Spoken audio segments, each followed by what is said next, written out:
ये जो जिहाद की नेचर है, मैंने आपका वो सुन रही थी एक वक्तव्य, उसमें आप बोल रहे थे कि ये पहले काफिर्स के अगेंस्ट होता था, लेकिन अभी ये तकफीरी जिहाद इमर्ज कर रहा है। तो इसकी क्या रैमिफिकेशंस है और कौन सी पैन इस्लामिक मूवमेंट्स जो है वो कश्मीर में एक्टिव है और compete कर रही है?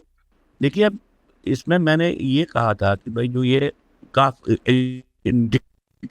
डॉक्ट्रिनल डिक्लेरेशन तो काफिरों के, नॉन मुस्लिम्स के खिलाफ, लेकिन नॉन मुस्लिम डिक्लेयर करने की प्रक्रिया जो मुस्लिम सोसाइटी के बीच में विभिन्न जो सेगमेंट्स हैं उनके भी जो बीच में मत भिन्नता है, एक दूसरे को काफिर करने कहने की प्रवृत्ति बनती है। वो लॉजिक वहीं पे आता है।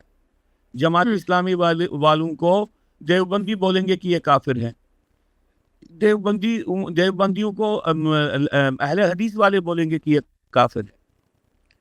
तो एक मिथ है, वो मिथ है कि मुस्लिम जो यूनिटी, प्रॉफिट के मरने के बाद ही कभी भी ग्लोबली मुस्लिम यूनिटी नहीं रही। इवन जब कैलिफेट भी ऑपरेट कर रहा था तब भी मुस्लिम यूनिटी नहीं थी।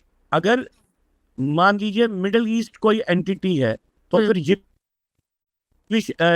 इसराइली एंटिटी अलग नहीं होती।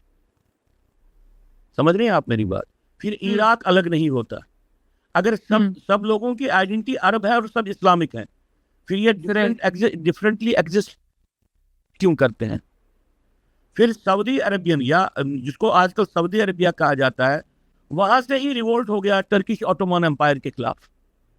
जब ऑटोमन एम्पायर को डिसमेंटल किया गया, उसका एक प्रमुख रीजन था जो अरब कंट्रीज ने, जिनको टर्की के साथ उनका वारा नहीं बैठता था, वो नहीं मानते थे। तो मैं ये कहना चाहता हूं कि एक मुस्लिम सोसाइटी के बीच में एक डिविजन्स जो है, उन डिविजन्स को भी काफिर या नॉन काफिर के इस पर्सपेक्टिव में डिस्क्राइब किया जाता है। तो जो इस वक्त पान इस्लामिक मूवमेंट्स हैं वो कहते हैं कि भाई एक तो जो नॉन मुस्लिम्स हैं वो सारे काफिर हैं, ट्रीज हैं या मुस्लिम ऑर्गेनाइजेशंस हैं जो किसी न किसी रूप में किसी इनफिडल कंट्री के साथ, इनफिडल लीडरशिप के साथ या इनफिडल ऑर्गेनाइजेशनल स्ट्रक्चर के साथ जुड़े हुए हैं, वो भी काफिर हैं। इसलिए आईएस की नजर में, अलकायदा की नजर में पाकिस्तान की गवर्नमेंट भी एक काफिर गवर्नमेंट है, क्योंकि उन्होंने वॉर ऑन टेरर में अमेरिका का साथ दिया। समझ रहे मेरी बात? तो ये अब इससे क्या होता है, इससे एक विशसनेस क्रिएट होती है। जो डिफरेंट मुस्लिम ग्रुप्स हैं उनको, उनके बीच में कंपटीशन होता है कि कौन अपने आप को ज्यादा इस्लामिक साबित करे। समझ रहे हैं मेरी बात? देवबंदी बोलते हैं कि हम ही असली इस्लाम चला रहे हैं, अहले हदीस बोलते हैं कि हम ही असली इस्लाम चलाते हैं, हमारा ही सबसे प्योर इस्लाम है। जब ऐसी बात होती है तो आपस में कंपटीशन होता है ये दिखाने का कि हम में से कौन ज्यादा इस्लामिक है। वो कंपटीशन रिफ्लेक्ट होता है थ्रू टेररिस्ट एक्टिविटीज ग्लोबली।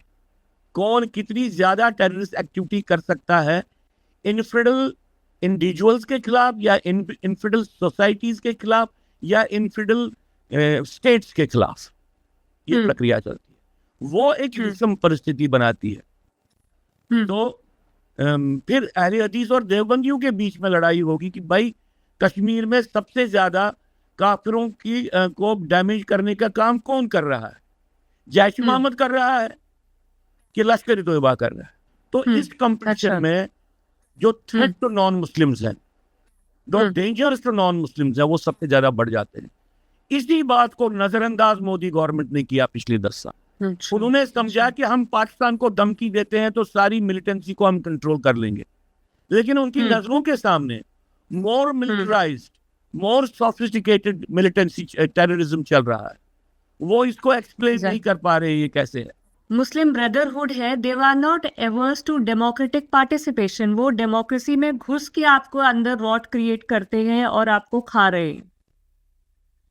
देखिए, मुस्लिम ब्रदरहुड जैसी जो पान इस्लामिक विचारधारा वाली पॉलिटिकल फॉर्मेशन, उनमें बहुत समय तक वो अपने आप को डिफाइन करती थी एज एंटी डेमोक्रेटिक फोर्सेस। वो समझते थे कि डेमोक्रेसी और इस्लाम के बीच में एक फंडामेंटल, एक आइडियोलॉजिकल, डॉक्ट्रिनल इन सारी मूवमेंट्स की तरफ से अपने अपने स्फीयर ऑफ इन्फ्लुएंस में, अपने अपने कंट्रीज में जहाँ पे वो सबसे ज़्यादा स्ट्रांग है, वहाँ पे इन्हें डेमोक्रेटाइजेशन या डेमोक्रेटिक प्रोसेस का प्रमुख एक एक्सप्रेशन इलेक्शन होता है, उन्होंने इसका अपोज किया।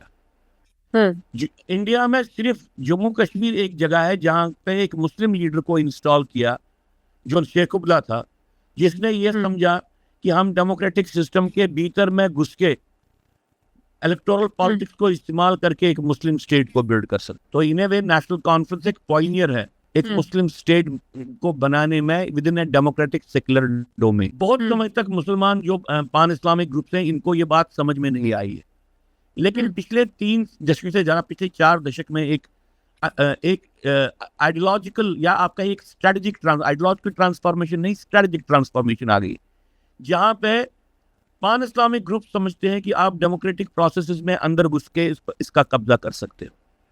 ये प्रक्रिया आपको इंडिया में दिख रही है, ये प्रक्रिया आपको जिसको कहते हैं यूरोप में दिख रही है, ये प्रक्रिया आपको अमेरिका में दिख रही है। तो ये सारे ग्रुप्स अब समझते हैं कि भाई इलेक्शन एक तरीका है जिसके माध्यम से जिसको आप कहेंगे कि नॉन मुस्लिम डोमेन्स को अपने कंट्रोल में लिया जा सकता है, और हमको इसका उपयोग भी करना है अपनी विचारधारा को छोड़े बगैर, और अपने जो बाकी तरीके हैं, टेररिज्म का तरीका है, वायलेंस का तरीका, उसको भीतर घुस के उनके माध्यम से पॉलिटिक्स को इन्फ्लुएंस करने की कोशिश भी करनी है, कब्जा करने की कोशिश भी।